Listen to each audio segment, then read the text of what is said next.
Today we're at the local 98 training facility in Southwick, and we're conducting an exercise today consisting of structural collapse techniques.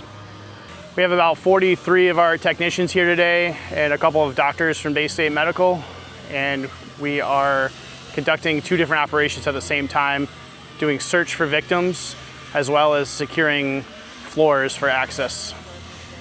The Western Mass Tech Rescue currently has about 68 team members, all of which are sponsored by 28 different fire departments in the 4 counties in Western Massachusetts. These team members attend extra training every month on top of their regular fire training, as well as go to specialized classes. Some of our team members just completed a 4-day class at the Mass Task Force 1 out in Beverly, Mass, which consisted of medical specialists. So they're trained to assist patients that are in debris or hard to access patients. So they learn techniques about assessment when you can only see a little bit of a person, or how to treat a person long term when it's going to take a while to rescue them. So they'll be working on this for quite a while. A lot of what they're going to do over here is shoring. I'm cutting some metal over here. There'll be very limited shoring, but it'll be a lot of breaching and breaking, a lot of muscle. Even to operate a jackhammer, laying on your back, using your feet to hold the jackhammer, because they're not going to be able to go above this plywood, and they're going to have to breach that piece of concrete right there to get into this last section. When they're in that tunnel right there, they're going to have to breach that plywood right there like they're going through a wall. So they're going to have to use the tools basically laying on their stomach and laying on their back. I'll get it.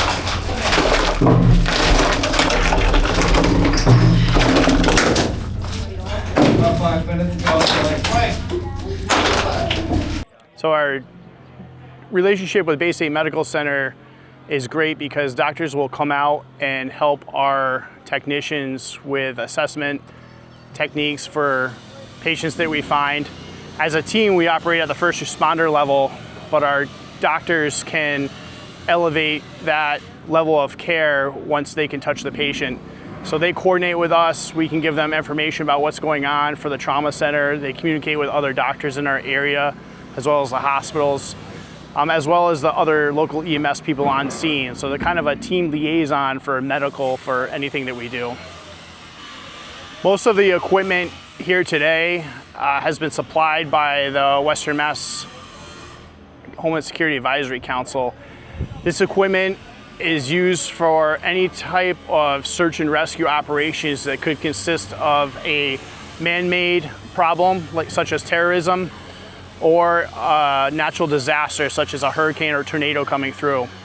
We also can help assess for critical infrastructure and make sure that critical infrastructure is either safe or can be operated.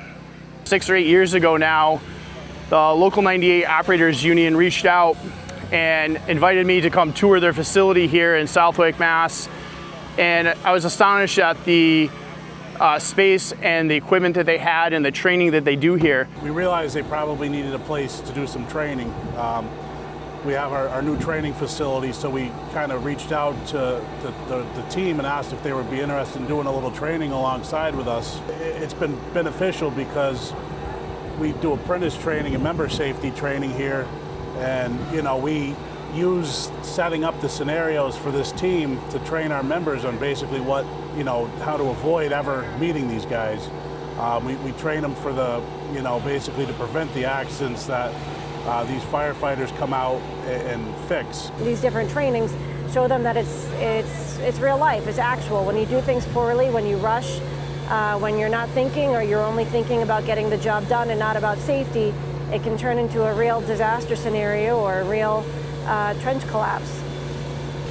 In our classes here where we do training, we run the apprentices, the journeymen, through standard exercises of trenching and grading, but they're motivated by real life projects. They really like to be involved in something that's actually going to be used. So over the last couple of weeks, putting together this training exercise, like Nick said, gave a couple of our apprentices the opportunity to use the machine and create something that was actually going to be put to use. We try to have a person on scene within 20 minutes and be in an operation about an hour. Yeah. And we meet that almost every time. It's pretty rare we don't. Yeah. And that's not a regulation, that's just our goals. Yeah. So, Yeah.